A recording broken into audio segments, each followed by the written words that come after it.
Bueno, Mercedes, vamos a comenzar, que ya es la hora, estamos en la hora. Bienvenidos a todos a esta nueva conferencia por Zoom, organizada por la rama Esperia de Madrid, España. Y primero, muchas gracias a todos los asistentes y también a los que luego participan o escuchan esta programación a través de YouTube. Eh, Tengo que decir primero, en primer lugar, bueno, reiterar el agradecimiento y decir, advertir también que esta conferencia va a ser subida, grabada, está siendo grabada y va a ser subida a YouTube. En cumplimiento con la Ley General de Protección de Datos, si alguno de vosotros no desea que su imagen, que ocasionalmente podría aparecer cuando especialmente si intervenís con alguna pregunta o aportación, pueda aparecer, si no queréis que vuestra imagen pueda aparecer, por favor tenéis que ocultar, apagar la cámara, detener el vídeo de vuestra cámara o si no sabéis cómo, simplemente tapar la cámara con un papelito. Entonces, bueno, pues para el día de hoy tenemos a Carmen César, que todos, creo que todos vosotros la conocéis y no hace falta demasiada presentación, pero lo justo es que hay que decir que Carmen es una incansable trabajadora, está desde hace muchos años en la sociedad, nació en un ambiente, en un hogar donde escuchó la teosofía de boca de su madre permanentemente y además, bueno, pues ella tiene tiene, digamos, una trayectoria en la cual ha estado, sabéis, muy ligada a todo lo que se relaciona con la simbología, con la cábala, pero además de eso, Carmen es una pensadora que nos va a compartir hoy sus ideas. Es actualmente vicepresidente de la rama Esperia y va para integrante también del comité ejecutivo de la sección española de la Sociedad Teosófica y hoy nos va a compartir sus ideas y vivencias acerca de buscando el sendero secreto. Entonces, Carmen, estamos muy ansiosos por escucharte y te agradecemos mucho que tu participación en esta charla. Adelante, Carmen. gracias, muchas gracias. Y bueno, aquí estamos, como siempre, y con mucho gusto, trabajando para por lo menos saber que estamos haciendo una labor para ponerla a los pies de los maestros.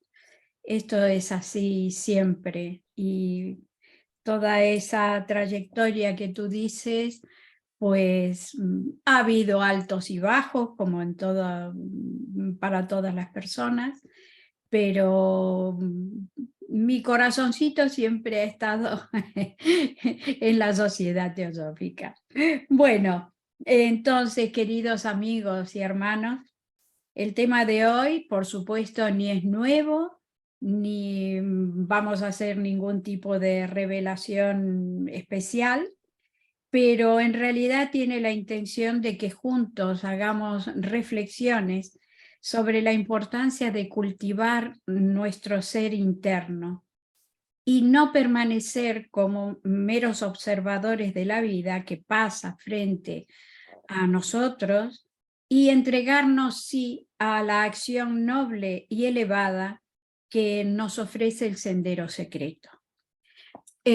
Voy a compartir pantalla. Carlos, no sé si puedo compartir pantalla. Ah, Sí, un momentito. sí.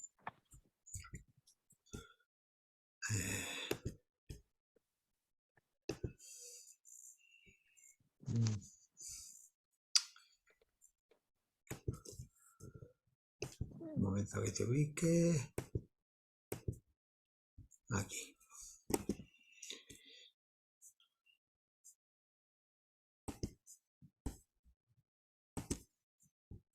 Ya puedes, Carmen. Gracias.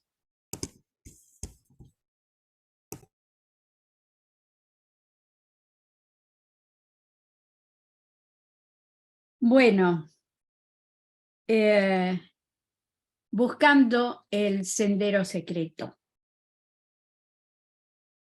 Voy a empezar esta charla con una dedicatoria al conde de Flandes de parte de Chrétien de Troyes en su cuento del Grial. Y ahora veremos por qué. Y él le decía al conde: quien poco siembra, poco recoge. Y el que quiera cosechar algo, que eche su semilla en lugar donde Dios le conceda el céntuplo. Pues en tierra de que nada vale la buena semilla, se seca y desmedra. Chrétien siembra y echa la semilla de una novela que empieza y la siembra en lugar tan bueno que no puede quedar sin gran provecho, pues lo hace para el más prudente que existe en el Imperio de Roma. He seleccionado estos dos párrafos porque la dedicatoria es mucho más larga, porque lo que me interesa es que veamos lo que el propio escritor nos transmite con unas palabras muy sencillas, pero de gran significado, sobre su obra, que él llama Semilla. Él sabía que su contenido iba a tocar el corazón de los seres humanos, porque estaba escribiendo sobre el camino de ida y el de retorno del alma o mónada humana. Él reconoce la inspiración divina, que es la que siempre rodea a las grandes obras que son geniales y eternas. Y por eso él le dedica su obra a Dios, cuando dice: para el más prudente que existe en el Imperio de Roma. Él vela estas palabras, pero él sabe que tiene una inspiración que le lleva a escribir esta novela y que va a tener una gran repercusión, como la ha tenido, porque fijaros, la fecha de la existencia del conde Felipe de Flandes de 1142 y 1191. Y este mito del Grial y todos sus caballeros, etcétera, se forja solo en 50 años. Durante 50 años, en aquellos tiempos, se difunde esta idea del Grial. Esto lo digo porque en realidad hay cosas que tienen una repercusión a través de los siglos, pero no lo valoramos, no le damos el valor y no comprendemos cómo ha llegado hasta el siglo XXI esta historia que todavía aún se sigue explotando en el cine, con diversas versiones, etc. Y nosotros, estas dos frases, las podemos extrapolar a nuestro tema de hoy. Entonces diríamos que quien poco se dedica a la búsqueda del sendero secreto, nunca lo encontrará y permanecerá en el laberinto de la vida. Y aquel que se dedique con perseverancia y seriedad a la búsqueda del sendero, verá colmadas sus aspiraciones mucho más allá de lo que él esperaba. Por otra parte, nuestros pensamientos, sentimientos y obras bien realizados nunca quedarán sin una respuesta, si lo que hacemos lo ponemos al servicio de la humanidad. Con estas frases y con estas reflexiones se va a resumir prácticamente lo que vamos a desarrollar hoy en esta charla.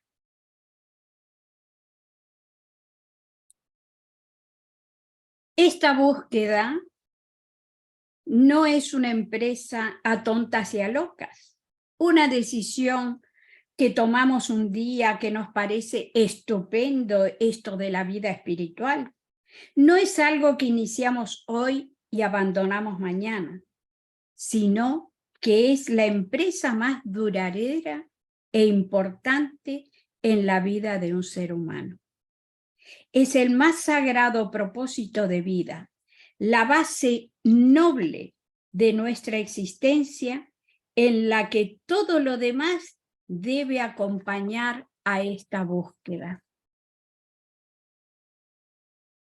En primer lugar, debemos saber qué buscamos, a qué aspiramos o qué es lo que queremos encontrar. Esta búsqueda comienza cuando dejamos de perseguir únicamente la felicidad hedónica, aquella que nos da la satisfacción de la inmediatez. Buscamos esa felicidad del ahora y ya. Y comenzamos a escuchar la voz de nuestra conciencia, del yo superior, que nos habla de otro tipo de felicidad.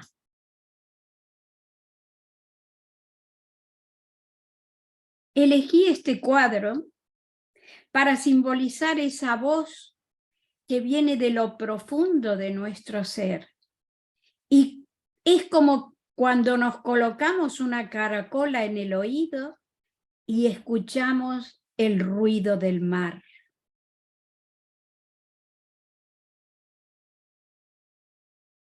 Entonces, habiendo recibido el toque de la intuición, es cuando comenzamos a plantearnos las preguntas. ¿Quién soy yo? ¿De dónde vengo? ¿Hacia dónde voy?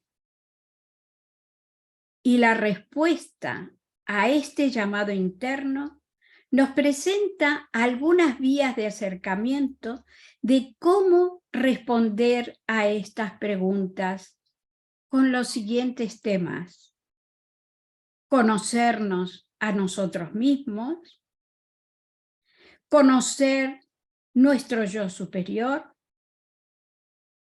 conocer la manifestación del universo y conocer nuestra relación con ese universo.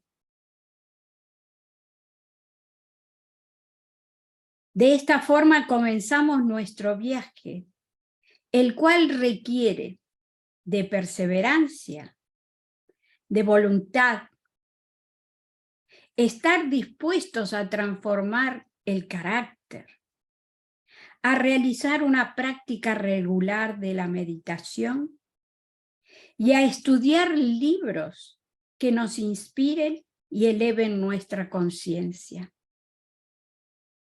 Pero yo pregunto, ¿es verdad que existe un camino como tal? Porque esto implica un desplazamiento, un movimiento espacial, ya sea físicamente o con la mente. En realidad, no existe un sendero como tal. Lo usamos como metáfora y para comprender ciertos procesos, como nos lo han transmitido las diferentes tradiciones a través de las gestas de sus héroes, las leyendas y mitos de los dioses, las vidas ejemplares de los místicos y seres realizados. Todos hollaron un sendero, estaban sometidos a unas determinadas condiciones donde se ponían a prueba sus calidades antes de alcanzar la ordalía final donde le esperaba el triunfo o el fracaso.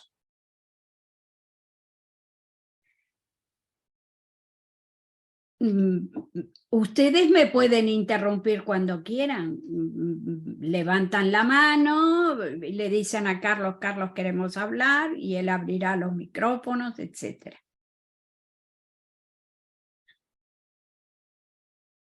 HPB nos dice: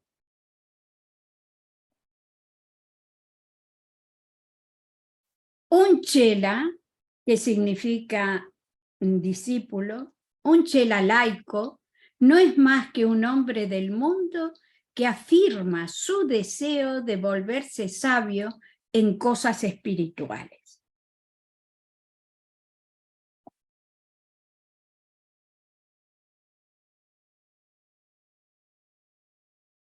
Virtualmente, cada miembro de la Sociedad Teosófica que se suscribe al segundo de nuestros 3 objetivos declarados es tal, aunque no del número de verdaderos chelas, ya que tiene la posibilidad de convertirse en uno, porque ha cruzado la línea fronteriza que lo separó de los Mahatmas y se ha presentado a sí mismo bajo su atención.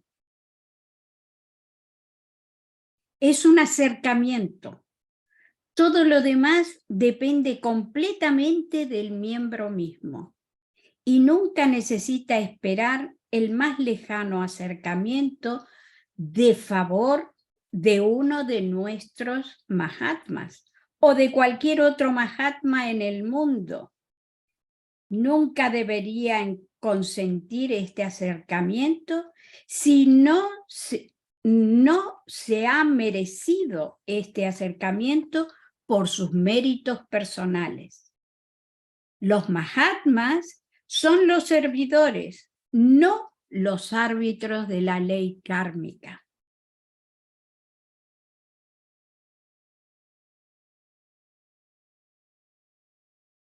No sé por qué no me responde. El chelado no confiere ningún privilegio, excepto aquel que por mérito de su trabajo esté bajo la observación de un maestro. Aquí, cuando se refiere al segundo objetivo, he estado investigando, porque en la época de Blavatsky los objetivos fueron cambiando, y ella se refiere a cómo estaba redactado en aquella época el segundo objetivo, que dice: el estudio serio de las religiones mundiales antiguas para propósitos de comparación y la selección de ahí de la ética universal. O sea que el segundo objetivo que tenemos nosotros se transformó a partir de este objetivo, en el cual a mí me llamó la atención que hablaba de rescatar la ética universal, de todos los estudios que se hagan de las religiones mundiales.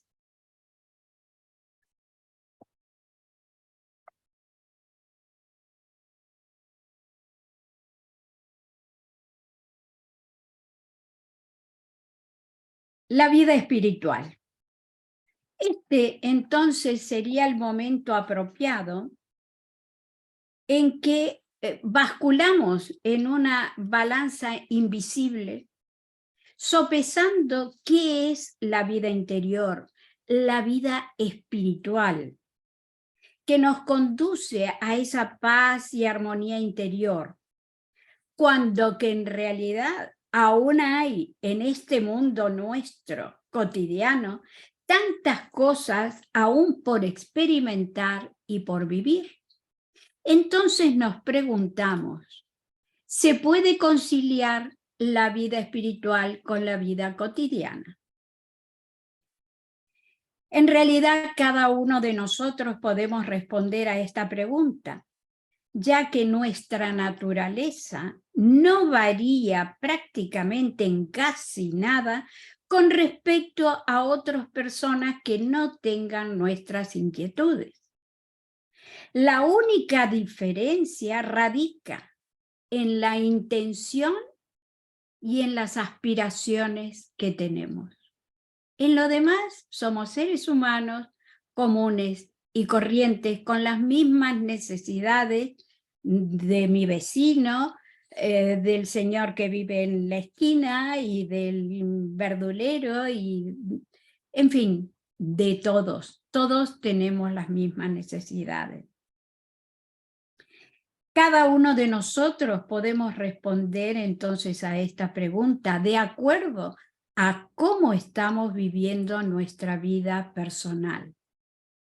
Lo perecedero nos sujeta siempre a lo sensible. Lo indestructible intenta liberarse de las cadenas sensibles y busca la sublimidad del espíritu. De aquí deriva el continuo combate entre el aparente bien y el mal. Así es nuestra naturaleza. Tenemos un origen divino, pero el mundo material nos arrastra en su vorágine de sensaciones, con atracciones y repulsiones que nos velan transitoriamente nuestra verdadera esencia. Este sendero ni es fácil de encontrar, ni es fácil de comenzar a hollar, debido a que nuestra visión no es lo suficientemente clara para ver más allá de nuestros intereses y ambiciones personales. Esta reflexión a mí me trajo al recuerdo justamente esa historia del Grial, cuando Perceval, en el cuento del Grial, en su viaje de descenso como mónada, llega al castillo del rey pescador y es invitado por este a pernoctar en su castillo. Asiste a una hermosa velada con él. Mientras comían los diversos platos, pasaban varias veces por el salón una comitiva en la que un sirviente portaba una lanza blanca con una punta en cuya punta resbalaba una gota de sangre, seguido por una bella dama que portaba un grial, precedidos ambos por varios sirvientes con hermosos candelabros y que iluminaban todo de una manera especial. Todo era magnífico y luminoso, pero él, a pesar de que toda esta parafernalia le llamaba la atención, no hizo la pregunta de ¿a quién sirven con el grial? Al día siguiente, cuando él ya estaba dispuesto a hacer la pregunta, lamentablemente ya no había nadie en el castillo.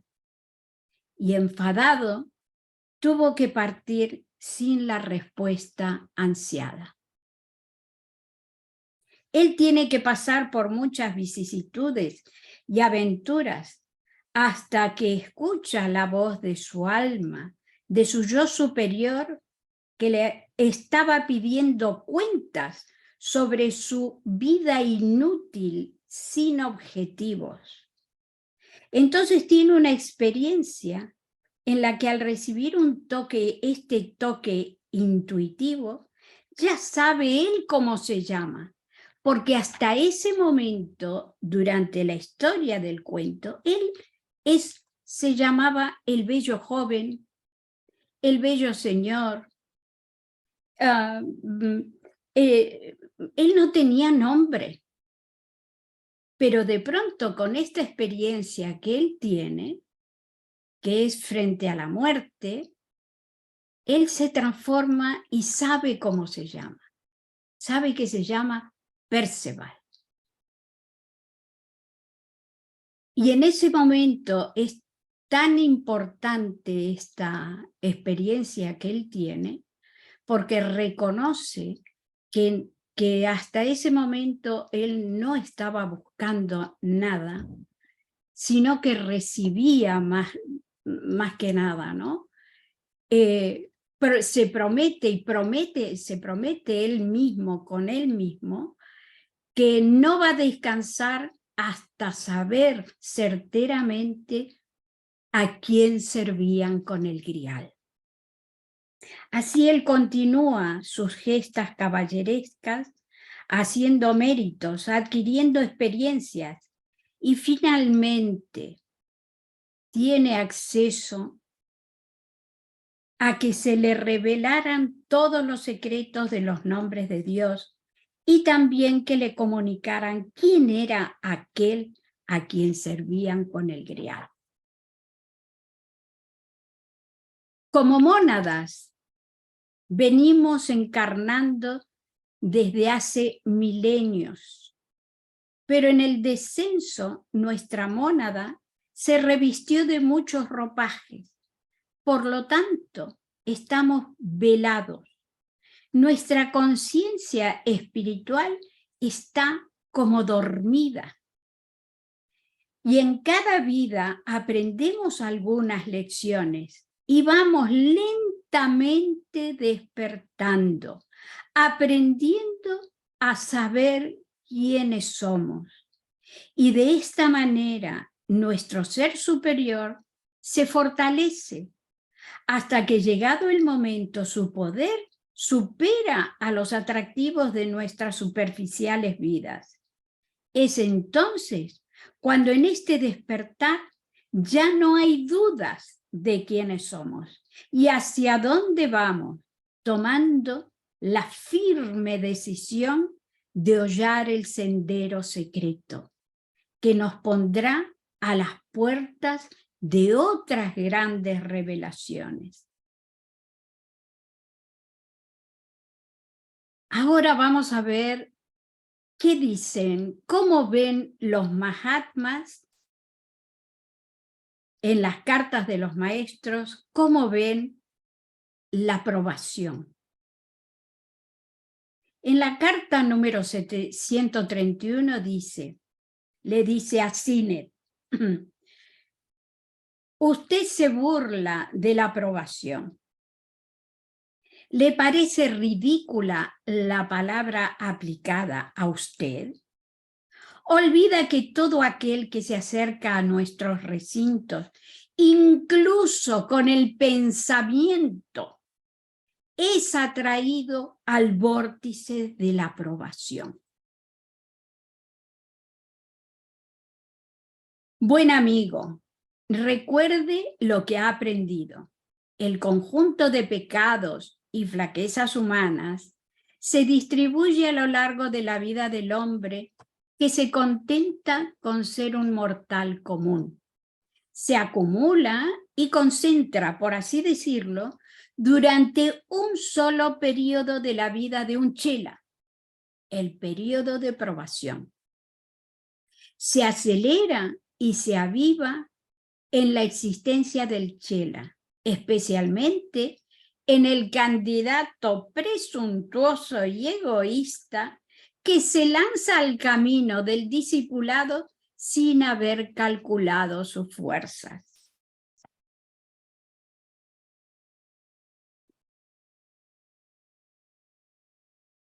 El chela, agrega el maestro,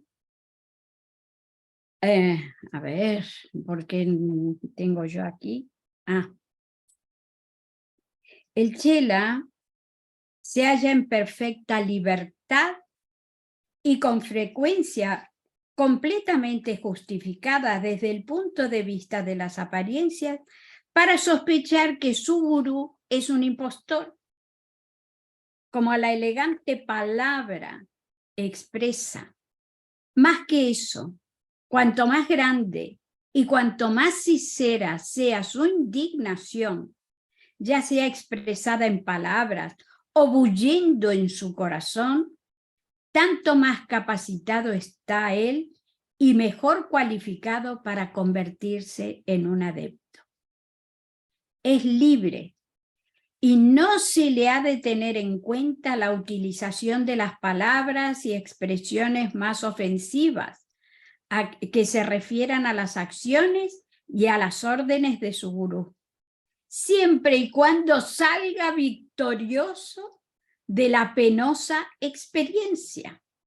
Siempre que resista todas y cada una de las tentaciones, que rechace toda fascinación y demuestre que nada, ni siquiera la promesa de lo que él considera más querido que la vida, la más preciosa dádiva, que es su futuro adeptado, es capaz de desviarle del camino de la verdad y de la honradez, o de obligarle a convertirse en un impostor. Mi querido señor, difícilmente estaremos nunca de acuerdo en nuestras ideas sobre estas cosas, ni siquiera en el valor de las palabras.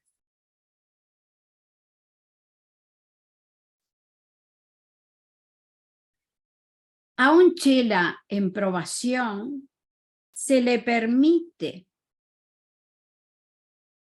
pensar y hacer lo que le plazca, pero se le previene, se le avisa de antemano. Usted será tentado y engañado por las apariencias. Dos caminos se abrirán ante usted. Ambos conducen a la meta que trata de alcanzar. El uno es fácil y le conducirá más rápidamente al cumplimiento de las órdenes que pueda recibir. El otro, más penoso, más largo, es un camino lleno de piedras y abrojos que le hará tropezar más de una vez en su marcha y al final del cual, después de todo, puede que quizás encuentre el fracaso y puede que se sienta incapaz de cumplir las órdenes que se le han dado para algún pequeño trabajo en particular. Y el maestro agrega, solo en la adversidad se puede descubrir mejor al hombre cuando está sometido a alguna presión donde se ve cómo son sus verdaderas reacciones. No, cuando quieran interrumpirme porque ven que quieren comentar algo, lo pueden hacer con total libertad.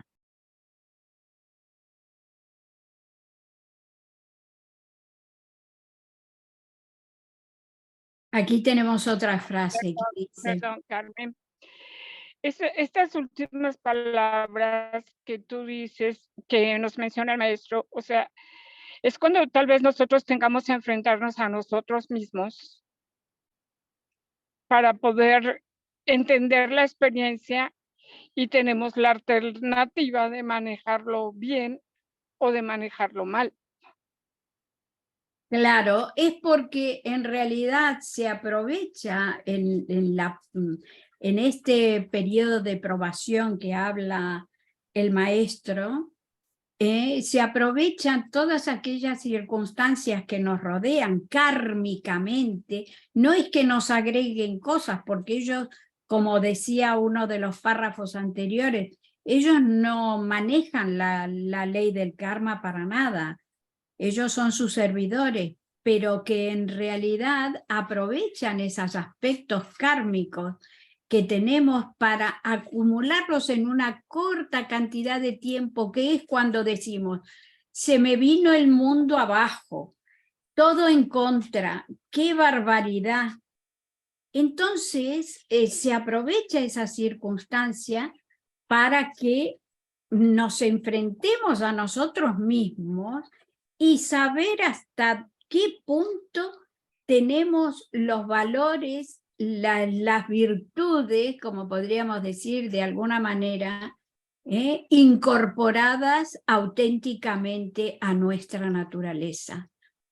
Entonces dice, solo en la adversidad se puede descubrir mejor al hombre. Cuando está sometido a una presión donde se ve cómo son sus verdaderas reacciones, porque uno en un momento normal puede ser mostrar una cara que en realidad no es, en fin, lo que sabemos a veces, muchas veces podemos llamar como una hipocresía social, ¿no? Que no mostramos nuestra verdadera naturaleza, que es cuando yo muchas veces digo, muy coloquialmente, cuando te pisan el callo, es cuando realmente sale ahí la naturaleza que auténticamente tenemos, ¿no? No sé si he respondido a tu Sí, inquietud, Eugenia. sí, muchas gracias. Y también es como una templanza de nuestra alma para poder salir triunfante, ¿no? Porque a veces tú lo has mencionado bien, pero yo también lo entiendo como cuando a la aceituna se exprime para que salga el aceite, así nosotros en la experiencia de la vida es cuando tiene que salir las cualidades de la bondad, de la compasión, del amor para brindar lo mejor de nosotros mismos. Muy probable sea a nosotros mismos, porque nosotros somos los representantes de la misma humanidad. Entonces, esto es una enseñanza muy bella. Gracias, Carmen. Nada, a ti. Carlos, tienes la mano levantada. Sí, soy yo. Ah, Es Adela. sí, es que escuchando todo esto, no tenemos que pensar que se nos puede venir una desgracia muy difícil de sobrellevar, una cosa terrible. Muchas veces no se trata de eso. No nos asustemos. Es que hay experiencias psicológicas que nos hacen pensar que si bien no es algo irreparable, algo que nos pueda suceder, pero sí es algo que nos haga reflexionar en nuestro fuero interno, de acuerdo a la situación que se puede presentar, en cuanto a que se nos desvelen cosas psicológicas que teníamos y que no habíamos visto, y por una situación que se da, nos damos cuenta que la tenemos. Ese tipo de cosas también se pueden llamar pruebas. Son esas. Nada más.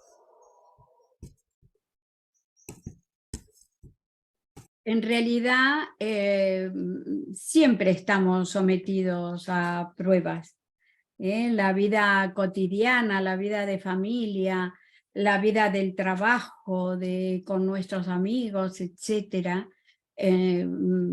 van, en cierta medida, vamos aprendiendo a pulir nuestra personalidad. Como decía al principio, una de las características es tratar de cambiar el carácter, que es difícil. Muchas veces se dice, ¿no? Bueno, yo soy así y así me tienen que aguantar, y porque si vamos con ese pensamiento, entonces no tenemos la capacidad de transformarnos. De cambiar realmente y auténticamente esa personalidad que obviamente tropezaremos muchas veces con la misma piedra, porque el ser humano es el único que tropieza 2 veces o más veces en la misma piedra. Pero esto nos va haciendo despertar lentamente. Son muchas encarnaciones que tenemos que venir, porque en esta encarnación contactamos con todas estas ideas, hacemos el esfuerzo por cambiar, pero también estamos contrayendo otros karmas. Y esto es lo que se llama la rueda famosa de samsara, que no se detiene nunca, pero hay que aprender a detenerla. Que se hace a raíz de este despertar interno. No es el solo hecho de estudiar, sí, eso nos ayuda, pero también, como recomendaba en esa diapositiva, meditar, elaborar. Que no me gusta emplear muchas veces la palabra meditación, pero para englobar esa reflexión que hablaba Adela, esa forma de analizar lo que estamos haciendo, lo que nos ha pasado, el entorno que tenemos, por qué suceden las cosas. Entonces estamos cada vez conectando más con esa conciencia, esa voz de la conciencia que nos habla. Ahora, claro, esa voz de la conciencia siempre está hablando, siempre nos está diciendo cosas buenas, pero nosotros estamos envueltos en nuestro ruido interior. Esa es una voz muy suave, que habla muy suavemente, pero los gritos que nosotros emitimos con nuestra mente, nuestras emociones, no nos permiten escuchar nuestra propia voz. Esto es paradójico, pero es real. Cuando estamos más tranquilos, más relajados, es cuando tenemos esa capacidad de sentir, de escuchar esa voz interior. Bueno, sigo compartiendo pantalla.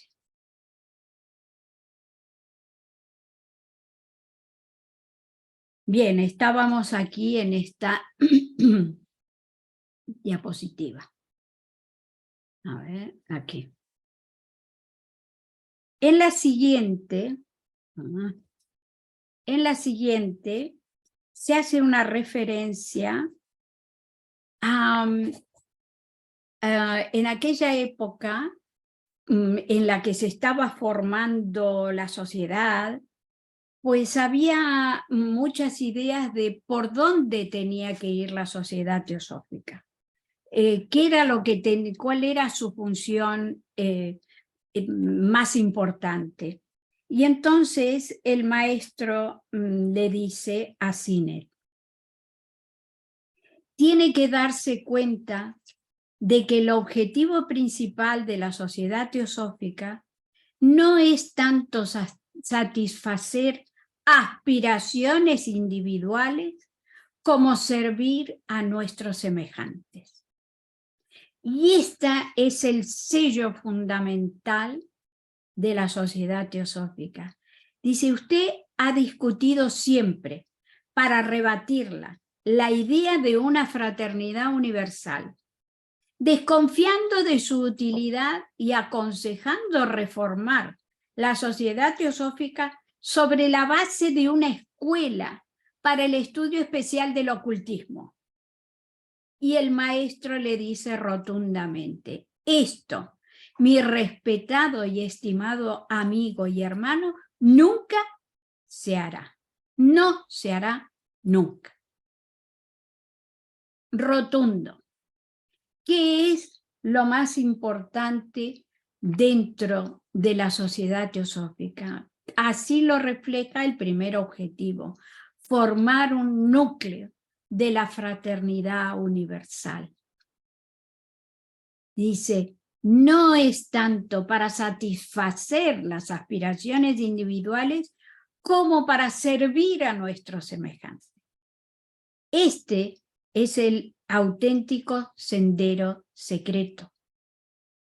Es el servicio a la humanidad, el convertirnos todas estas aspiraciones individuales, ¿para qué? Para convertirnos en mejores servidores, en mejores colaboradores del plan de evolución.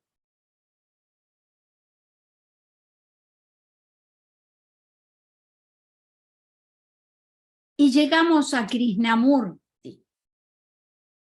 He seleccionado unas pequeñas frases de él que espero que también les inspiren a ustedes. Y la primera es la siguiente: cada uno de ustedes es discípulo de la verdad. Si comprende la verdad y no sigue a los individuos, la verdad no da esperanzas, da comprensión. No hay comprensión en el culto a la personalidad. Estamos hablando de lo mismo, con diferentes palabras, pero estamos hablando de lo mismo. Yo digo que la liberación puede ser alcanzada en cualquier etapa de evolución por un hombre que comprende la verdad, como dice en el párrafo de arriba, y que rendir culto a las etapas como hacen ustedes no es esencial. A veces nos complicamos la vida pensando, bueno, primero es esto, segundo es aquello, y primero tengo que desarrollarme así, no, el desarrollo es integral.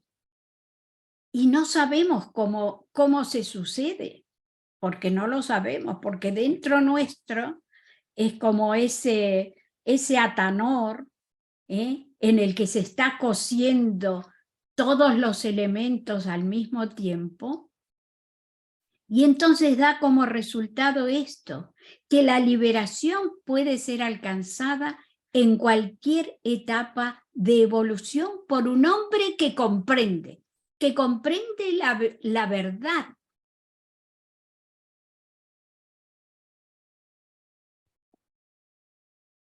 Por otra parte, dice, nunca he dicho que no hay Dios. He dicho que Dios, y escuchen esto porque es maravilloso, y he dicho que Dios solo existe cuando se manifiesta en nosotros. Esto es paradójico y hermoso, pero no voy a usar la palabra Dios, prefiero llamarlo a esto vida. Por supuesto que no hay bien ni mal. Cuando estén enamorados de la vida y coloquen ese amor ante todas las cosas y juzguen por ese amor y no por el miedo. Él está hablando de que en realidad, como esencia, nosotros somos canales de la divinidad, somos dioses. Dioses, como hay un título de un libro que dice Dioses en el destierro,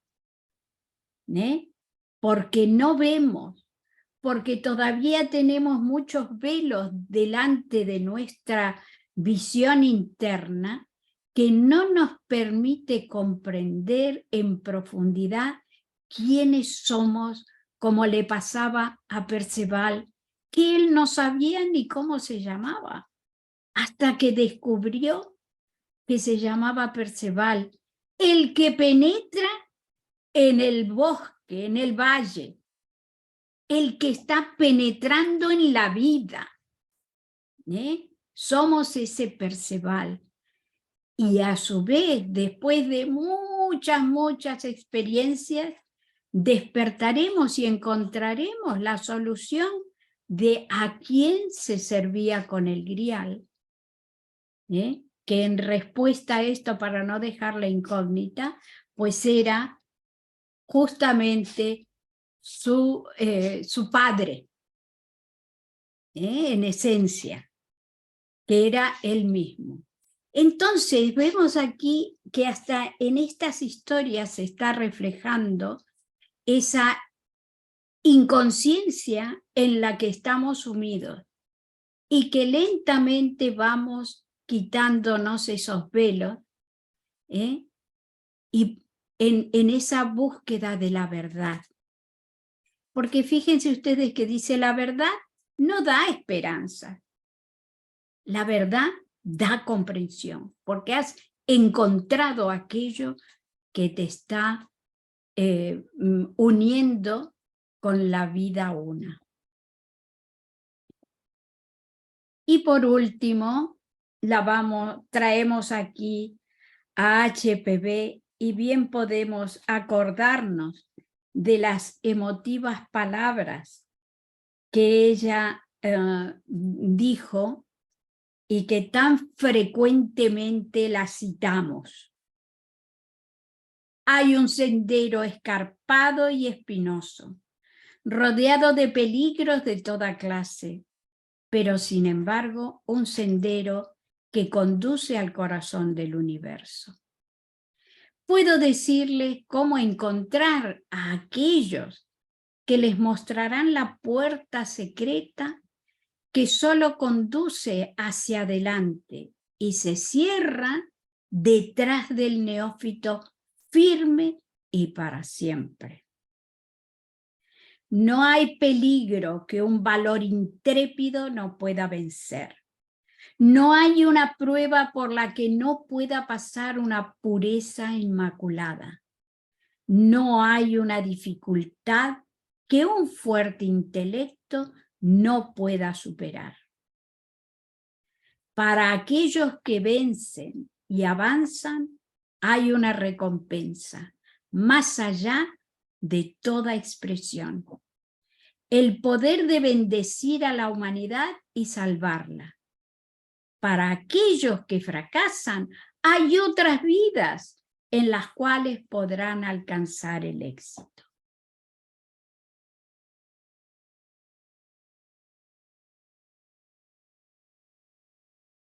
Y llegamos al fin de esta charla.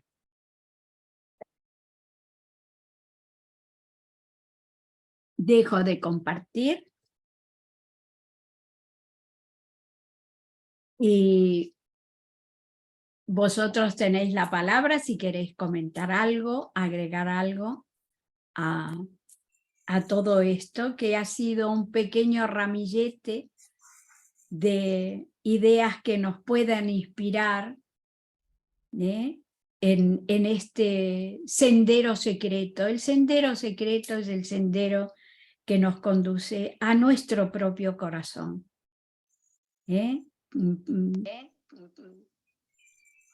Carmen, Dime. muchísimas gracias. Muy bella la presentación, muy bonita. Hay una repercusión. Sí, Tienes sí, puesto el otro ordenador. Inmaculada. Pues no se me ocurre Te cómo. cierro. A ver, cierra tu micrófono, espera, hasta aquí. Vale. Yo quiero preguntarte una cosa, Carmen, aparte de agradecerte muy bien. Quiero preguntarte una cosa, aunque lo bueno, un poco implícitamente has tocado o has puesto en la última diapositiva, pero has hablado lo del secreto, la puerta secreta, que decía HPB en La Voz del Silencio, pero en el título de tu charla dice Buscando el Sendero Secreto. ¿Podrías explicarnos por qué es secreto? Si es por no divulgarlo, o qué. Gracias. Sí, vamos a ver, es que es lo mismo que cuando comentaba de la existencia de un sendero. Es que el secreto está en que cada uno lo tiene que descubrir. No hay otro secreto. Esto no es algo para ponerlo en una pancarta, he encontrado el sendero, porque únicamente, como dice Blavatsky, ¿no? Que se abre una puerta y se cierra automáticamente la de atrás. ¿Por qué? Porque esa experiencia es irrepetible y además ha cambiado todo tu entorno, que era lo que decíamos al principio cuando empezamos, cuando abriste la reunión, ¿no? Que decíamos, tú no eres la misma hoy que hace 10 minutos. Y esa es una realidad que debemos tener en cuenta. Es secreto porque entramos en en la caverna interna de nuestro corazón. Ahí donde radica la esencia de nuestro ser, con respeto, con humildad y con mucho amor. Esa es la manera de entrar en el sendero secreto. Y es como tal porque es la experiencia íntima que cada uno va teniendo respecto a esa transformación interna, a esas percepciones diferentes de la vida. Yo estoy convencida que cada uno de los que está aquí presente ha tenido diversas experiencias y diversas percepciones que le han indicado inclusive ese contacto con nuestro ser interno, esa voz de la conciencia, ese hilo que nos conecta, que lentamente vamos viendo que con el proceso de los años todo va cambiando en el entorno y en nosotros mismos. Esto es... yo creo que es justamente ese sendero secreto, porque siempre tenemos mucha imaginación. Nos lo imaginamos como rodeados allí o de vegetación o una cueva en la cual vamos a entrar y encontrar allí el tesoro. Claro que lo vamos a encontrar. Por supuesto que vamos a encontrar ese tesoro. La cuestión está en nosotros. Si ponemos la voluntad, la aspiración, y realmente hacemos cosas para encontrar ese sendero. Pero no hay secretos, es simplemente una figura retórica, lo que hablamos de secreto. Muy bien, muchas gracias. Bermari. Bermari, exacto. Tienes la palabra, adelante. Tienes que abrir tu micrófono. Muchas gracias. Yo lo que quería es aprovechar, primero que nada, una pregunta muy concreta es, en esta búsqueda del sendero interior, ¿qué tan importante es la voz de nuestro maestro interior, ¿no? Porque yo creo que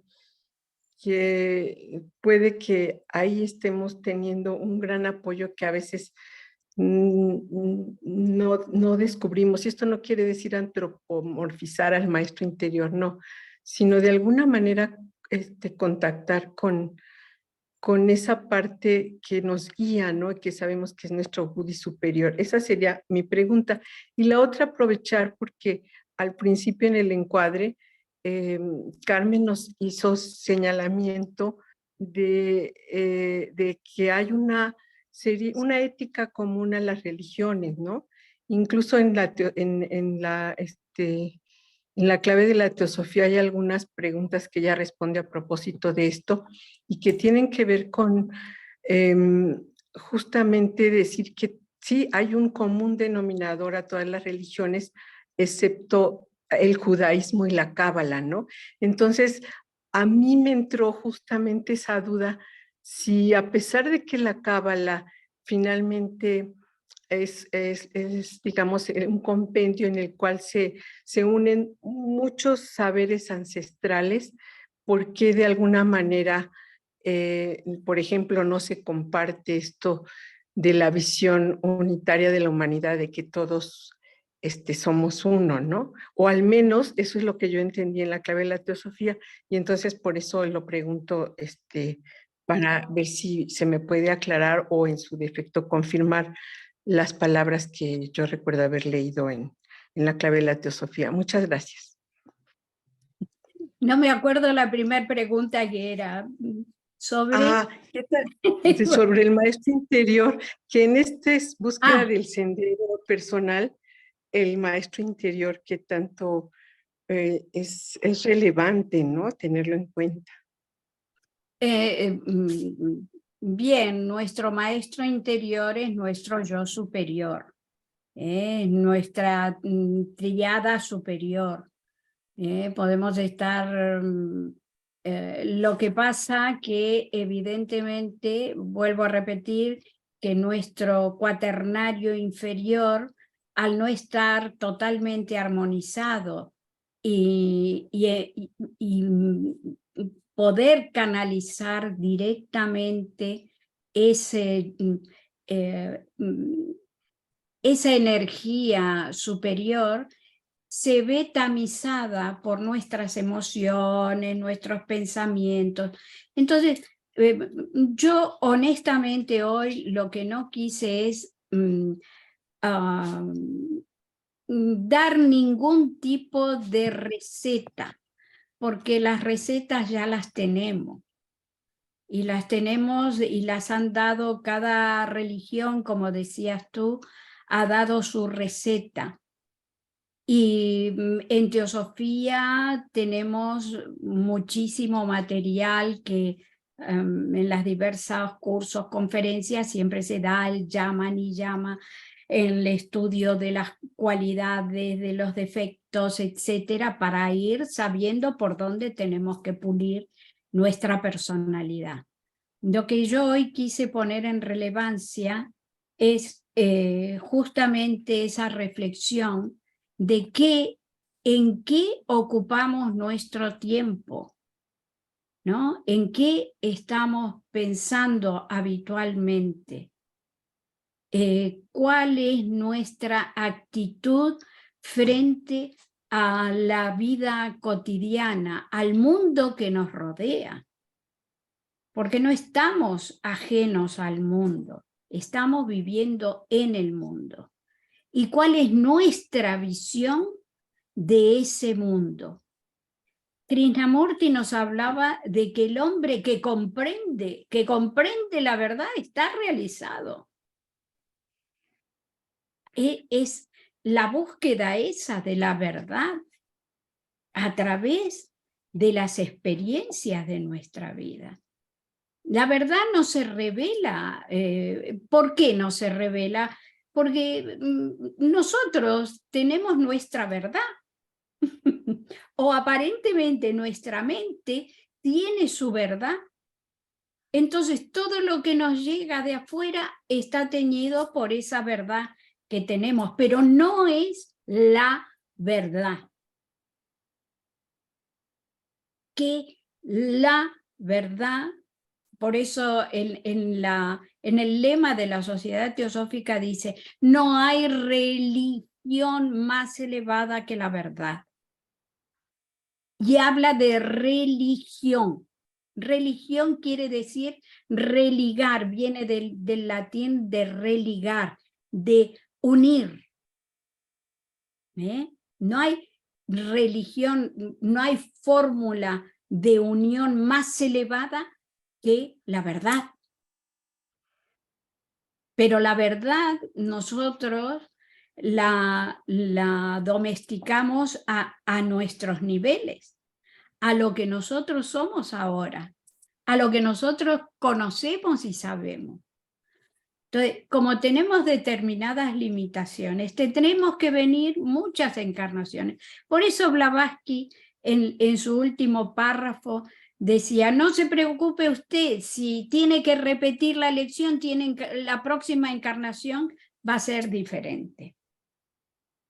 Obviamente que no procuramos llevar menos bagaje. Y ¿qué es esa voz interior? ¿Qué es nuestra parte interna espiritual? Que es común a lo que es la vida una. Es conectarnos con la vida una. Porque hablamos de nuestro yo superior, que es Buddhi, Atma, pero esos son planos totalmente universales. Ahí no hay divisiones, no existen las personalidades, puede haber un tinte, una tintura, pero que no hay separación. Nosotros tenemos como esencia eso, pero debemos ir descubriéndola yendo hacia afuera y yendo hacia adentro, viviendo de una determinada manera que lo vamos a decidir nosotros. Por eso hoy yo no doy reglas ni métodos de evolución, porque todo eso ya lo conocemos. Y cada uno debe ser fiel a su línea de trabajo, porque existen muchos caminos para hollar. En yoga se habla del Bhakti Yoga, que es el yoga de la devoción, es un camino, el Jnani Yoga, que es el camino del conocimiento, el Karma Yoga, que es la acción, y todos tenemos un poco de todo, pero tenemos que aprender por nosotros mismos, saber cuál es nuestro camino y dirigirnos hacia él. Y la segunda pregunta era sobre la cábala. No entendí muy bien cuál era el sentido. Es que en el encuadre, o sea, me surgió vino este recuerdo de que al estar leyendo algunas de las primeras preguntas en la clave de la teosofía, Blavatsky plantea que todas las religiones tienen en general una ética común, que solamente el judaísmo y la cábala no tienen esta visión de que todos somos iguales. Entonces, de pronto, la duda era esa. Si No, en realidad... vamos a ver, no, eso, vamos a ver, no sé cuál puede ser la interpretación, pero la cábala inclusive no dice eso. La cábala está hablando también de un mundo nominal del cual proviene toda la vida y que todo se manifiesta en los diferentes planos de manifestación. Igual es muy paralelo el concepto del árbol de la vida de la cábala. No sé a qué línea de la cábala, no lo sé a qué se refiere concretamente, pero en realidad si tú analizas el árbol de la vida de la cábala y el esquema que tenemos en teosofía de los distintos planos de la naturaleza, es exactamente igual. Exactamente igual. Y tiene el mismo concepto. Muchas gracias, Carmen. Probablemente claro, yo hice una mala interpretación. Claro, Gracias. no, esto me extrañaría que Blavatsky dijera esto, porque ella emplea en la doctrina secreta muchísimo lenguaje de la cábala, y que por eso yo estudié cábala, porque no entendía lo que decía Blavatsky, y digo, me voy a enterar, y efectivamente ella hace comparación entre cábala y los conceptos que estaban surgiendo en aquella época de teosofía. Porque hay que comprender que cuando ella escribió tanto Isis sin velo como la doctrina secreta, fíjense ustedes que en Isis sin velo ni siquiera hablaba de la reencarnación. Es que son cosas curiosísimas. ¿Por qué? Porque estaba forjándose un lenguaje y se estaba forjando un esquema para que pudiéramos entender la sabiduría perenne. Por eso ella recomienda en muchas partes de la doctrina secreta y está en nuestros objetivos el estudio comparado de religiones, filosofías y ciencia. Justamente porque ahí está la verdad también, a través de todas estas líneas de estudio. Gracias, gracias. Nada. Carlos. Emilce, antes habías levantado la mano, no sé si Sí. querías decir algo y te arrepentiste o Sí, todavía no, se me olvidó lo que iba a decir, más o menos. Perdón. No, pero sobre todo lo dijo también ya lo último, lo explicó Carmen, el hecho de las tres cosas, incluso con el yoga, el Bhakti Yoga, no solamente esa devoción, sino llevar a la práctica esa devoción, de esa conexión que nosotros tenemos, a hacerla. Y también ahí está la acción. Entonces, me parece que hay muchas cosas como para decir dichos, ¿no? Estar en este mundo sin ser de este mundo, pero no olvidarse de que estamos acá en la tierra, pero a la vez conectada con esa fraternidad, esa amorosidad, que no nos debemos olvidar, que es el primer postulado de la sociedad teosófica. Entonces, al hacer las cosas desde el amor, desde la buena intención, desde la ayuda, no tipo metida, sino desde el me ofrezco hacia lo que puedo colaborar, incluso hasta de callada, sin decir, sin ir a la acción y pensarlo, de qué manera yo podría colaborar con esta situación, es una manera de dar energías que se puedan, que se pueda dar desde la sabiduría, no desde lo que yo puedo pensar con mi mente finita, porque hay otra sabiduría mayor que nos está dando la oportunidad, a lo mejor, de ser colaboradores. Nada más. Gracias. Vale, Menos muchas mal que me había olvidado de cosas, si no. Por suerte. Muy bien, muy bien. Gracias. Adela quería Carlos, decir algo Sí, ahora. Adela.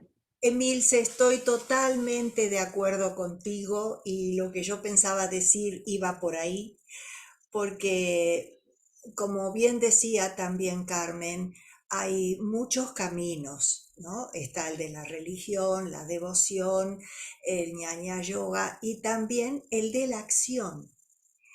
Y ahí entra también que tenemos unas seguramente muy grandes oportunidades de servir, porque en el servicio uno se enaltece y servir no solamente a las personas que sabemos que están sufriendo, pensando en ellas, ayudándolas de la manera que podamos o simplemente con el pensamiento, dándoles nuestro apoyo, sino también a toda la vida, a los animales también, que tanto tiempo sufren en manos de los humanos. Y eso, si nosotros somos capaces de sentir compasión por todos los animales del planeta, de cualquier especie, estamos creciendo mucho, porque no están a nuestro servicio ni para alimentarnos, están porque están en el camino de la vida, que en el futuro serán mujeres y hombres. Entonces es importantísimo el trato que le demos a todos esos animales. Y así a toda la vida, también al mundo vegetal, hablándole con amor a una planta para que resurja si está secándose por algún motivo. Siempre se puede ayudar, siempre, y a cualquier reino. Nada más. Ese es el camino del Budado. Es el camino que nos conduce a ser nirmanakayas en el futuro. Y la elección, por supuesto, la tenemos que hacer hoy. No 2 minutos antes. Decir, bueno, ahora elijo esto. No, ahora estamos haciendo ese futuro. Estamos haciendo ese camino. El de la compasión, el del amor. Y por eso las experiencias que todos tenemos y pasamos son muy importantes.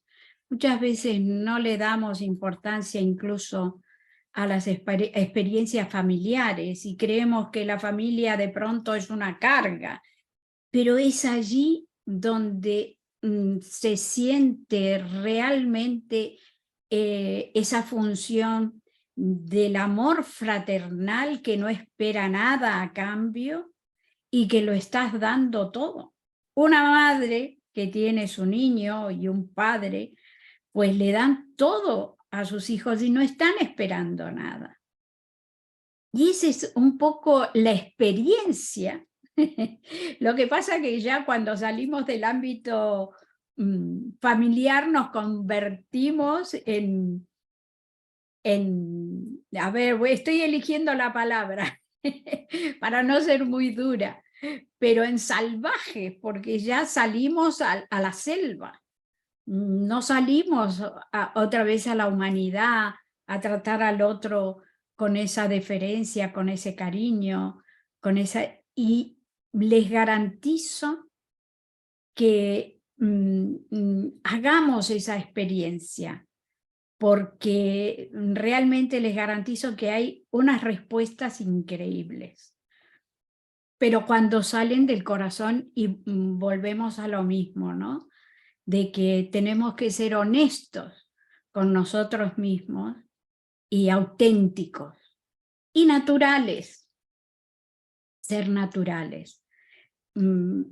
Es una fórmula que no falla nunca y eso hay respuesta. Ustedes fíjense cuando comenzó la famosa pandemia, que estábamos todos como muy unidos, muy unificados, estábamos todos padeciendo lo mismo y había como un estado de comprensión y no solamente eso, sino que estábamos agradecidos a los servicios sociales y estábamos agradecidos a los médicos y a los enfermeros.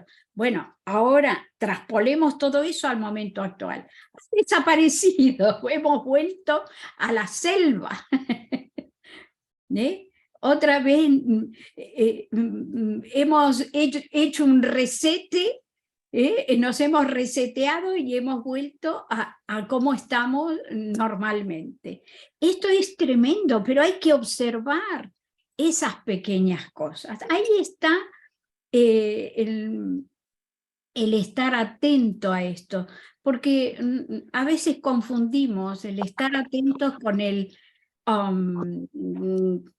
reprimirnos, hacer determinadas represiones. Y lo único que estamos haciendo es ocultar aquello que somos, otra vez. Entonces el maestro nos pone en la situación límite otra vez, para que otra vez reaccionemos. Esto, por eso decía, el ser humano es el ser que tropieza 2 y 3 y 4 veces en la misma piedra. Entonces, muchos pensábamos que después de la pandemia todo iba a ser diferente, que iba a haber un sentido más unificado de concientización, de que todos somos hermanos y que todos sufrimos lo mismo y vamos a ayudarnos los unos a los otros, como era al principio de la pandemia. Pero ahora todo eso se olvidó y otra vez la ambición. Ustedes fíjense, haciendo este análisis loco como lo estamos haciendo, nos estamos dando cuenta auténticamente de quiénes somos. Todavía no descubrimos nuestro nombre como Perceval, qué suerte que él encontró su nombre. Supo cómo se llamaba el buscador, el que penetraba, el que trataba de investigar más allá, de buscar la verdad. Nosotros estamos haciendo ese trabajo, pero tendremos que volver muchas veces todavía a la tierra para entregarnos enteramente y saber ser conscientes de ello. Pero es importante lo que estamos haciendo ahora, este análisis, incluso estas reflexiones que estamos haciendo en conjunto, que estamos reflexionando sobre nuestra naturaleza, sobre lo que queremos y las aspiraciones que tenemos, y cómo debemos manejar nuestras emociones, nuestros pensamientos, nuestros sentimientos, porque les digo más, ¿qué decía en una de las cartas de los maestros? Dice, usted se puede acercar a este sendero probatorio con su pensamiento, de acuerdo a cómo estemos pensando y elaborando, nos ponemos en el vórtice de este sendero. Por eso es totalmente positivo todos los esfuerzos, no se pierde nada en el universo, nada se pierde. Así como perdemos nuestras horas perdidas e inútiles, también aquellas horas útiles tampoco se pierden. ¿Bien? Y los maestros, en definitiva, lo último que te dicen es, inténtelo, una y otra vez, inténtelo, que se equivoca, que se cae, levántese, no hay problema, inténtelo nuevamente. Esto es maravilloso, es una joya lo que tenemos en nuestras manos. Bien. Gracias, Carmen. Hay un mensaje en el chat de Miguel Martínez que dice, gracias, Carmen. Muy bien explicado. En ello estamos con libertad y conciencia en el día tras día. Cada día es importante. Ahí está. Gracias, Miguel. Realmente has captado esa idea que yo he querido dar, de que no nos imaginemos que ya llegamos cuando todavía no hemos partido. Es el día a día, el momento a momento. Y hay una última reflexión, y es la labor que podemos hacer con nuestra mente, como decía Emilce, ¿no? Que podemos cambiar el mundo con nuestro pensamiento. Nosotros estamos permanentemente pensando, emitiendo ondas constantemente, porque tenemos al día alrededor de 100.000 pensamientos a lo largo de un día. Haciendo un balance a ver en qué ocupamos nuestra mente. Pero esas vibraciones junto con las otras y con todas las vuestras, las mías, en este momento que estamos unidos, estamos ayudando a esa trama espiritual que constituye justamente la jerarquía de los maestros, que son los que tienen ese muro contenedor para que no hayan más desastres de los que hay en el mundo.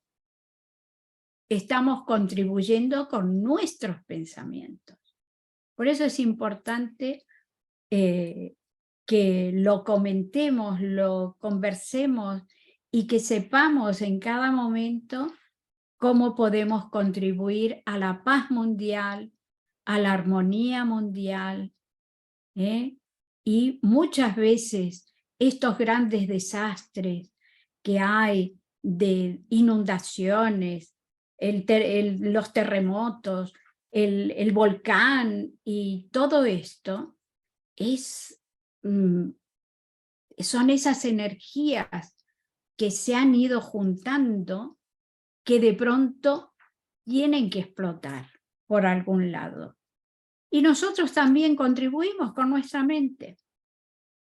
Somos pequeñitos, pero somos como las hormiguitas. Una junto a otra podemos hacer un gran hormiguero y levantar una montaña. Pues espero que os haya podido inspirar esta pequeña charla que hemos tenido y desearos que cada uno podamos entrar en ese sendero secreto, podamos empezar a hollar, que lo estamos haciendo en ese sendero secreto que todos tenemos internamente. Gracias, Carmen. Eugenia, ¿habías abierto tu micrófono? No sé Sí, si quieres sí, decir sí, algo. sí, gracias, Carlos. Sí, yo quería mencionar dos cosas. La primera, creo que del Jnana Yoga y el Bhakti Yoga estamos hablando de los Yoga Sutras de Patanjali, ¿no? Y creo que yo lo estaba relacionando también justo ahora con los rayos, que eso nos lleva un tanto más al conocimiento de nosotros para saber cómo podemos trabajar más efectivamente en el conocimiento de nosotros mismos. Y la segunda cosa es que me llama mucho la atención, o sea que, bueno, justo cuando Carmen terminó la conferencia, yo decía, es que es difícil no rendirse a la vida una vez que has estado entendiendo las enseñanzas y que te unes al camino de la enseñanza de la fraternidad, donde entiendes que eres uno con todos los demás. Entonces, sale de ti todo lo gentil, lo amable que puedas hacer con los hermanos menores, con tus seres queridos alrededor, en fin, en tu medio ambiente. Y la importancia, gracias Carmen por esta conferencia, porque me ha encantado junto con todas las participaciones de los demás hermanos.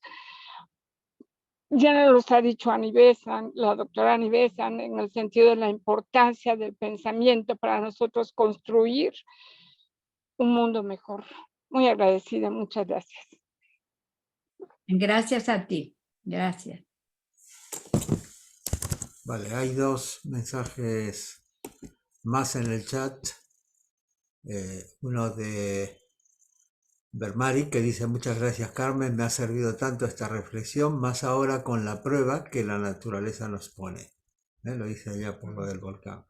Y luego, bueno, me imagino que no es la empresa Samsung, ¿no? Es el teléfono de alguien que me dice: mil gracias por esa charla tan clara, nos impulsa a seguir dando ese primer paso a nuestra formación.